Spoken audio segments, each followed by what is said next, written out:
भारत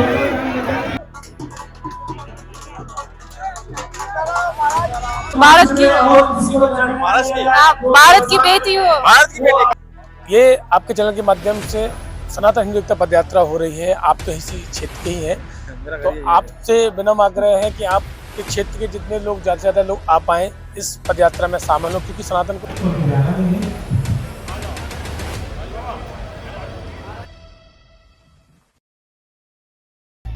नमस्कार दोस्तों, तो आज मैं पहुंचा हूं होडल, जो कि हरियाणा यूपी का बॉर्डर है। मथुरा अगर आप जाते हैं तो पलवल से आगे होडल एक कस्बा पड़ता है, जो कि मेरा होम टाउन भी है।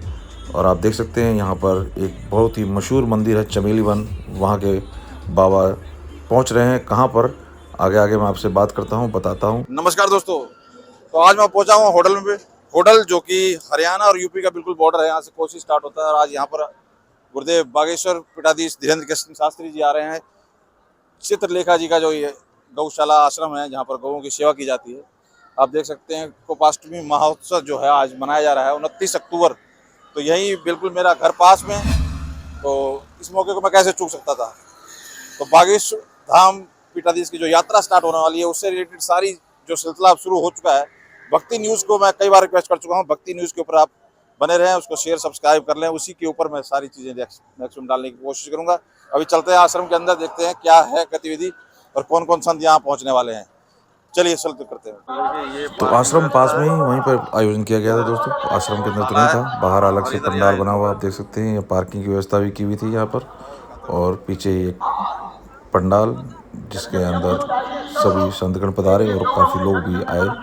लेकिन क्योंकि टाइम सुबह 10 बजे का था, लेकिन गुरुदेव आए वहाँ 1:30। अक्षत महोत्सव और गोपाष्टमी महोत्सव में आप सभी को आज पूज्य सरकार ने आमंत्रण दिया है। बस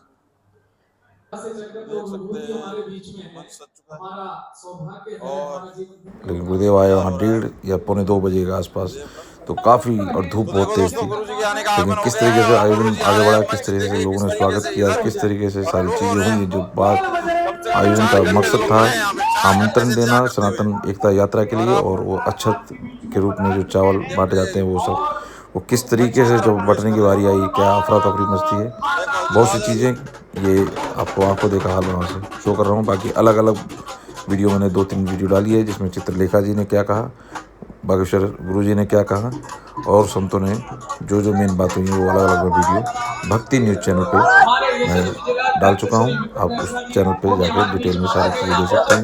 इसके अंदर किस तरीके से गुरुदेव ने एंट्री ली। भारत में रह के भारत की बेटी हो। भारत की बेटी कहाँ से? कुछ तो बोलो। तो पास ही वृंदावन है, तो उससे वहाँ से 53 किलोमीटर वृंदावन पड़ेगा।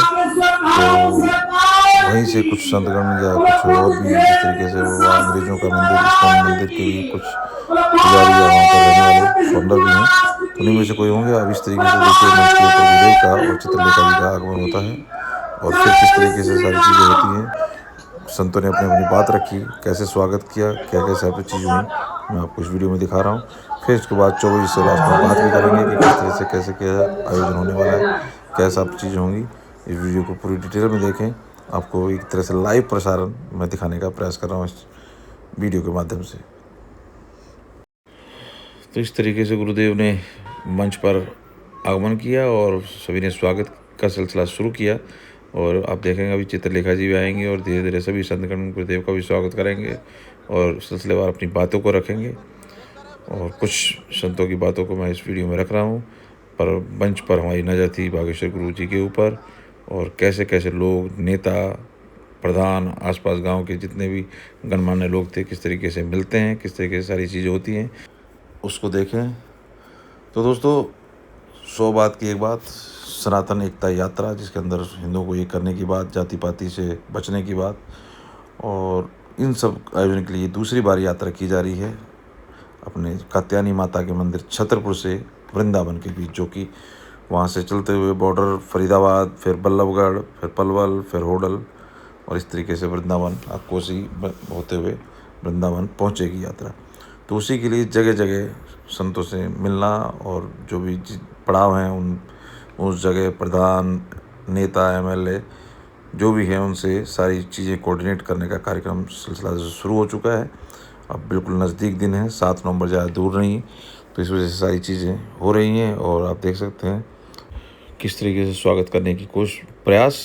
अभी बहुत ही सुंदर पगड़ी बांधी जाएगी और वो भी बड़े ही तरीके से संत शनिदेव संत के द्वारा, जो शनिदेव की उपासना करते हुए पहले नजर आते थे।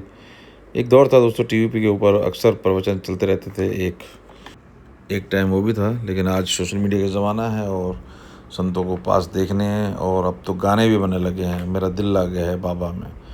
तो समझ सकते हैं टाइम की बात है, किस तरीके से संतों को तब भी महान माना जाता था, आज भी महान माना जाता है। इसी सब बातों को गुरुदेव ने रखा भी।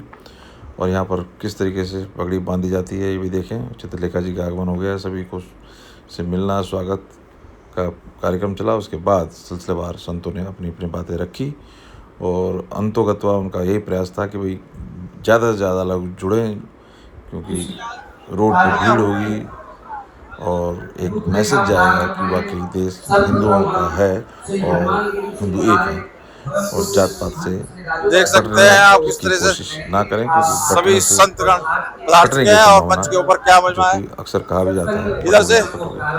तो खैर मैं कहूँगा इधर देखिए, अब किस इधर तरीके से हरिदास जी भी वहाँ और पे हुआ सभी उसको संत एक एक कवर दूसरे का करके स्वागत दिखाने करते का हुए प्रयास, क्योंकि आगे जाके मैं कहूँगा मेरा होम टाउन था तो इसलिए मैंने सुबह ही वहाँ पर सभाएं एंट्री ले ली थी। लेकिन क्योंकि काफ़ी देर में गुरुदेव आते हैं, 1-1:30 बजे करीब, जबकि 10 बजे का टाइम था, तो काफ़ी लोग भी परेशान हुए और धूप भी तेज़ थी उस दौरान।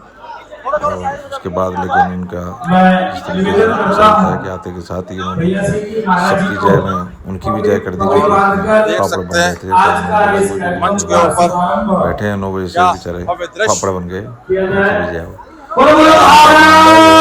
संतों ने सभी ने यहाँ पर हिस्सा लिया और अपनी अपनी बातें रखी और उन चीज़ों को समझने समझाने का प्रयास। और फिर बाद में जब आमंत्रण पत्र और अक्षत बांटने का टाइम आया, फिर देखें उस तरफ किस तरीके से अफरा तफरी हुई, वो भी देखने वाली चीज़ थी। बड़ा ही लोगों में देखिए किस तरीके से एक्शन का रिएक्शन होता है, और यहाँ पर बड़ी ही शानदार तरीके से पगड़ी बांधी जा रही है।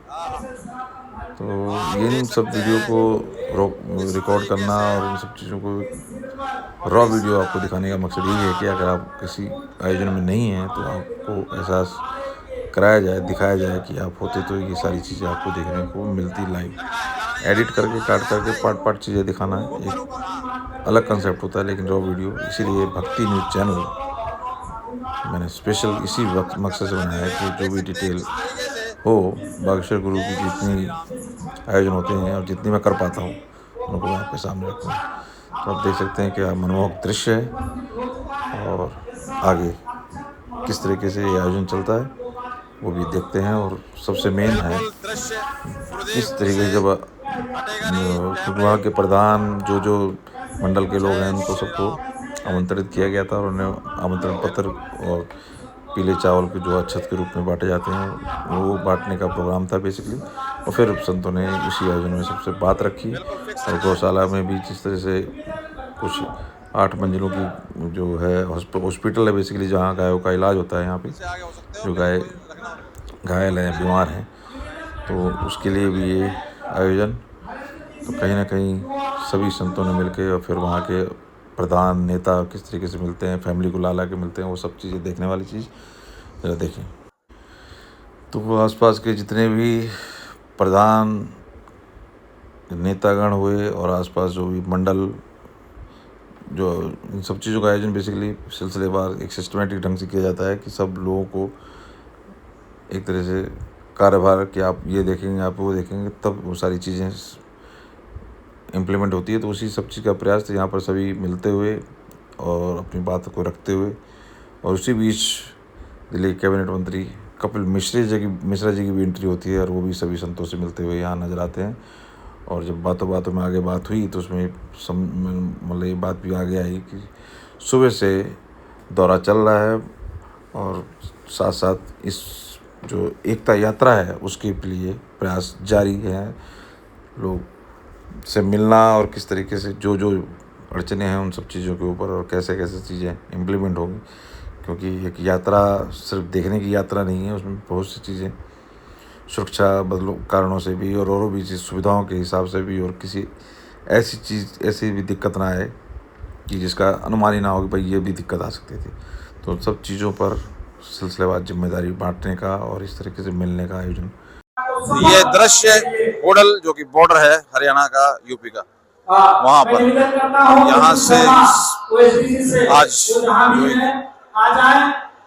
गौ सेवा जो करते हैं चित्रलेखा जी, उनके आश्रम से आज ये आयोजन। कहीं ना कहीं सनातन तो उधर मंच को संभाला हुआ था हनुमानगढ़ी के, अयोध्या के हनुमानगढ़ी के संत राजूदास जी ने और रिचारा जी, दोनों ने टाइम टू टाइम मंच को संभाला और आगे आयोजन आगे बढ़ा। लेकिन यहाँ देख सकते हैं आप जो आसपास के गणमान्य प्रधान हो गए, सरपंच हो गए और अपने जो भी MLA और वो भी जो मंडल के लोग जो इन सब चीज़ों को देख रहे हैं सिलसिलेवार अपने एरिया वाइज कहाँ से उनका जिम्मेदारी है, कहाँ से कहाँ तक वो सब, तो उन सब से मिलते हुए उनकी फैमिली और सब ने किस तरीके से स्वागत किया, ये देखने वाली चीज़। मोदी जी महाराज के नेतृत्व में यह यात्रा, इस भव्य कार्यक्रम का आज अध्यक्षता पूज्य महाराज जी के, और मैं निवेदन करता हूं कपिल गिरी जी से, वो भी आए मंच पे और सम्मान के इस कार्यक्रम में पूज्य संतों के चरण छूकर आशीर्वाद लें और संतों और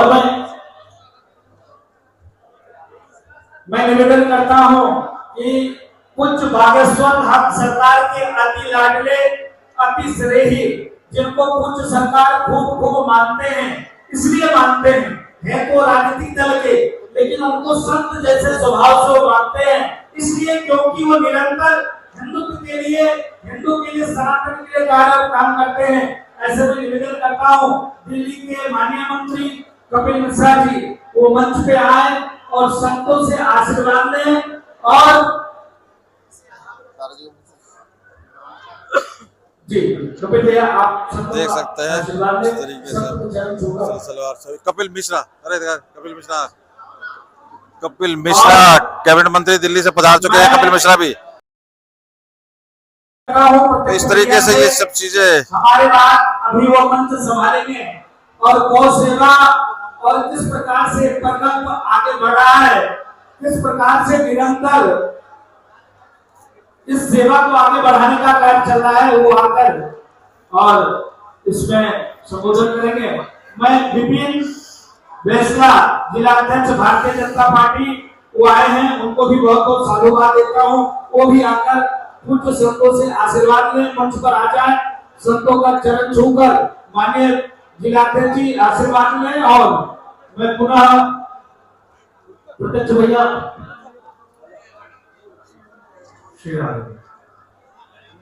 एक बार सभी जोर से बोलेंगे, बोलिए गौ माता की, राधा रानी की।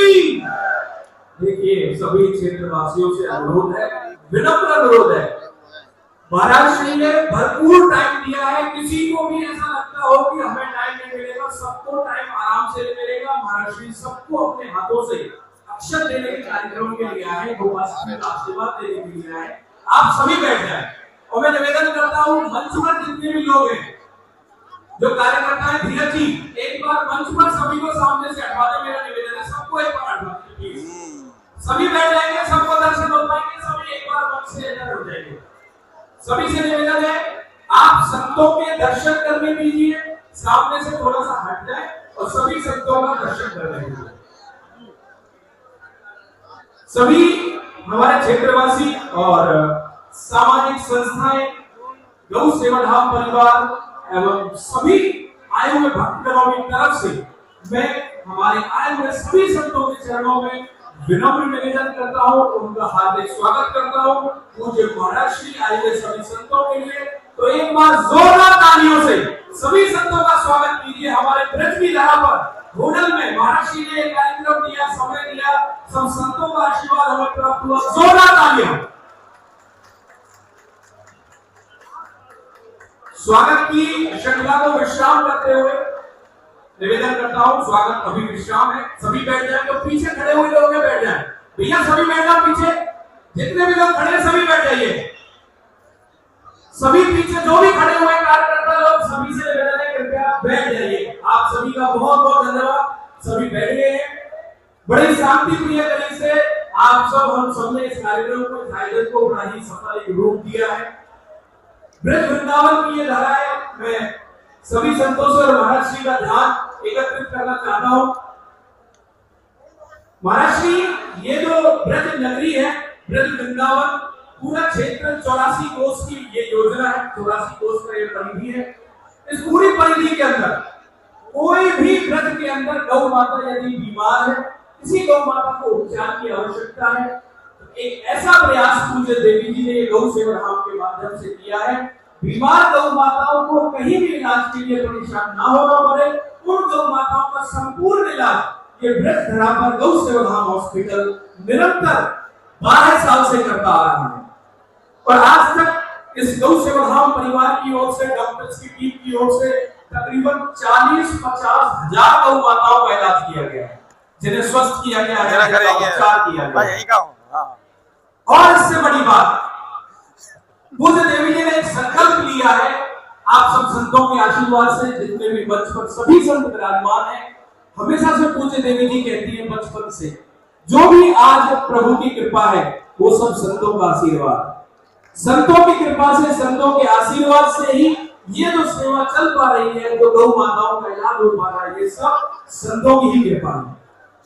संतों की कृपा से आज इसी तरह पर 3 साल से भारत का नहीं, पूरे विश्व का सबसे बड़ा हॉस्पिटल गौ माताओं के लिए 8 मंजिल का हॉस्पिटल जो भी बनने जा रहा है, ये बहुत बड़ी हमारे क्षेत्र के लिए बात है, हमारे क्षेत्र के गर्व की बात है।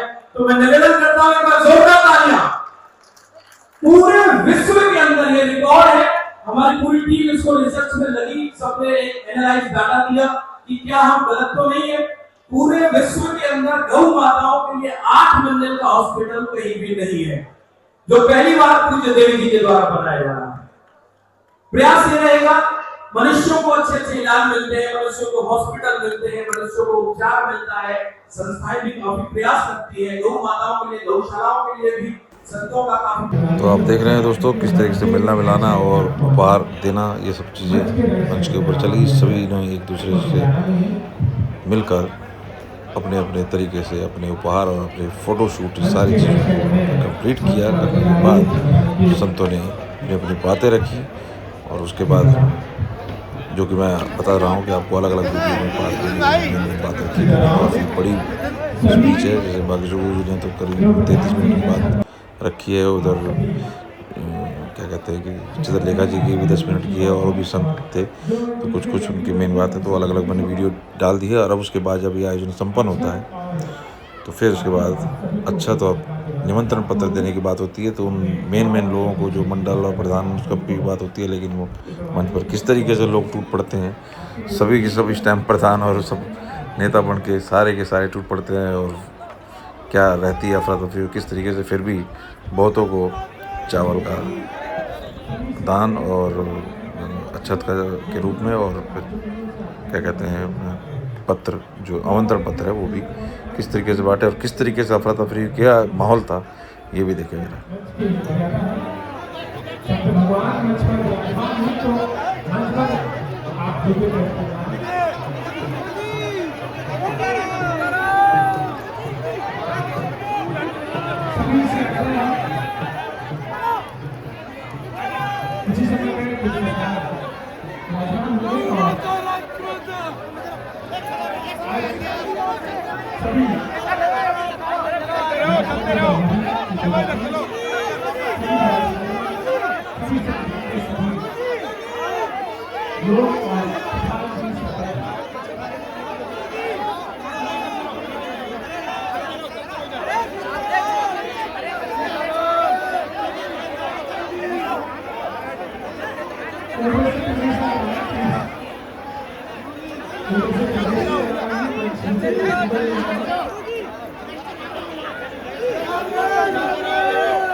जो करवाने की टीम है वो करवाने की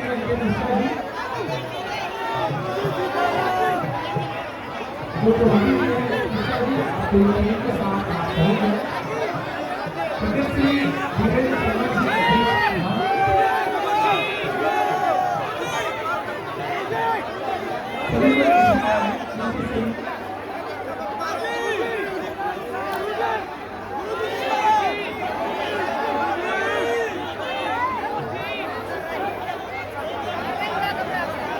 सभी मंच की व्यवस्था बनाएंगे, मंच से प्रस्ताव करेंगे।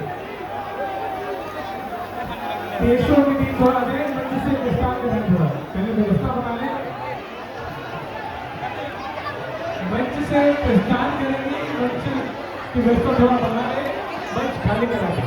देखिए आप व्यवस्था बनाएंगे तो कुछ सरकार भी आपके पास यही बैठेंगे और सभी को भी अक्षर प्राप्त होगा, शांति भी प्राप्त होगी, सभी लोग बैठेंगे और जिससे सभी लोग विश्वास करेंगे। बिना माता बंधों से आते हैं तो बहुत चुके हैं,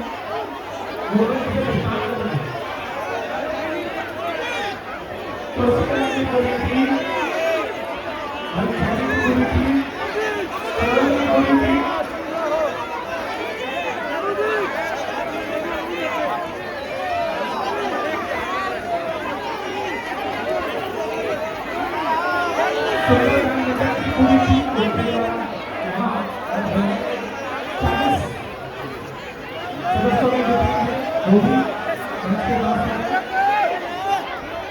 सभी प्रभारी प्रभारी के पास पहुंचे, उनके द्वारा जो प्रभारी जो पहुंच चुके हैं वो भी आ रहे हैं, लेकिन थोड़ा सा व्यवस्था बनाना पड़ेगा। देखिए व्यवस्था बनाएंगे तभी आपको अच्छे से दर्शन हो पाएंगे। तो सरकार भी आप सभी को अक्षर और माटी आपको दे पाएंगे। आगामी कार्यक्रम 7 नवंबर से 16 नवंबर सनातन हिंदू एकता पद यात्रा है। इस यात्रा में आप सभी को आना है, मोदी सरकार के संकल्प को आगे बढ़ाना है। हम सभी को एक साथ होकर के इस कार्यक्रम को, इस संकल्प को आगे बढ़ाना है। बिना आग्रह है राजेंद्र तिवारी जी कहते हैं कि कोई टीम जो है वो भी उनके पास है। हरिओम भट्टी जी की टीम, विजय सोलंकी जी की टीम, आप अपने प्रभारी जी को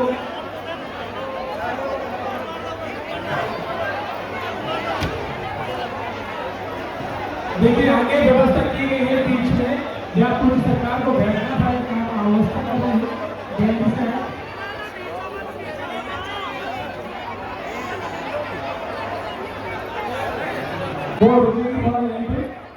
तो इस अफरा तफरी से गुरुदेव को निकलना पड़ता है और सभी की सब फिर आश्रम में जो रेस्ट हाउस या नितिन चौबे जी यहाँ पे संभाल रहे हैं। उधर देखिए गुरुजी निकल चुके हैं, गुरुजी दिखाओ जरा, उधर गुरुजी निकल चुके हैं रेस्ट का या खाने पीने का होगा आश्रम में ही से निकलने कुछ सेवा दी जाएगी।